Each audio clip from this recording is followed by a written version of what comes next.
രാഹുൽ മാങ്കൂട്ടത്തിലിനെ സന്ദർശിച്ച് പാലക്കാട്ടെ കോൺഗ്രസ് നേതാക്കൾ. കോൺഗ്രസ് പ്രാഥമിക അംഗത്വത്തിൽ നിന്ന് പുറത്താക്കിയെങ്കിലും രാഹുലിനെ സംരക്ഷിക്കാനാണ് പാലക്കാട്ടെ നേതാക്കളുടെ തീരുമാനം. രാഹുലിനെ പാലക്കാട്ടേക്ക് എത്തിക്കുന്ന കാര്യങ്ങൾ ചർച്ചയായി. സാജിദ് അജ്മൽ ചേരുന്നുണ്ട്. സാജിദ്, പുറത്താക്കിയെങ്കിലും രാഹുലിനൊപ്പം തന്നെയാണ് നമ്മൾ സഭയിലെത്തിയപ്പോഴും കണ്ടതാണ്. അതിനുശേഷവും മുമ്പുമൊക്കെ നമ്മൾ പ്രതികരണത്തിൽ നിന്നും അത് മനസ്സിലാക്കിയതുമാണ്. എന്തൊക്കെയാണ് പാലക്കാട്ടേക്ക് MLA എത്തിക്കാനുള്ള പാലക്കാട്ടെ കോൺഗ്രസുകാരുടെ നീക്കങ്ങൾ? ഇന്നലെയാണ് ഈ രാഹുൽ മാങ്കൂട്ടത്തലിനെ പാലക്കാട് നിന്നുള്ള കോൺഗ്രസിന്റെ നേതാക്കൾ അടൂരിലെ വീട്ടിൽ പോയി കണ്ടത്. ഈ Palakkad block committee president CV Satheesh, treasurer Haridas Machingal, മണ്ഡലം പ്രസിഡന്റുമാർ ഉൾപ്പെടെയുള്ള 6 പേരാണ് രാഹുൽ മാങ്കൂട്ടത്തെ കണ്ടത്.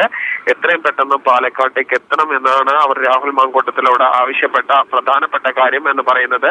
തുടർന്ന് പ്രതിഷേധങ്ങൾ ഉണ്ടാവാൻ ഒരു സാധ്യതയും കണക്കാക്കുന്നുണ്ട്. നമുക്കറിയാം, രാഹുൽ മാങ്കൂട്ടത്തിലെ ഈ കോൺഗ്രസിന്റെ പ്രാഥമിക അംഗത്വത്തിൽ നിന്ന് പുറത്താക്കിയിട്ടുണ്ട്. പക്ഷേ അദ്ദേഹത്തോടൊപ്പം നിൽക്കും എന്ന നിരവധി നേതാക്കൾ പാലക്കാട് ഉണ്ട്.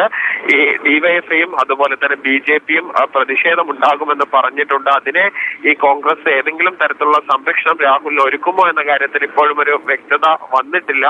യൂത്ത് കോൺഗ്രസിന്റെയും KSUവിന്റെയും അടക്കം നിരവധി നേതാക്കൾ ഈ അദ്ദേഹത്തോടൊപ്പം നിൽക്കുന്ന ആളുകൾ ഉണ്ട്. രാഹുൽ മാങ്കൂട്ടത്തിൽ ശനിയാഴ്ച വൈകുന്നേരത്തോടു കൂടിയാണ് പാലക്കാട് എത്തുക. അദ്ദേഹം നേരെ MLA ഓഫീസിലേക്ക് പോകും. ഞായറാഴ്ച വിവിധ പരിപാടികളിൽ പങ്കെടുക്കും. ഔദ്യോഗിക പരിപാടികൾ ഇതുവരെ ഇല്ല.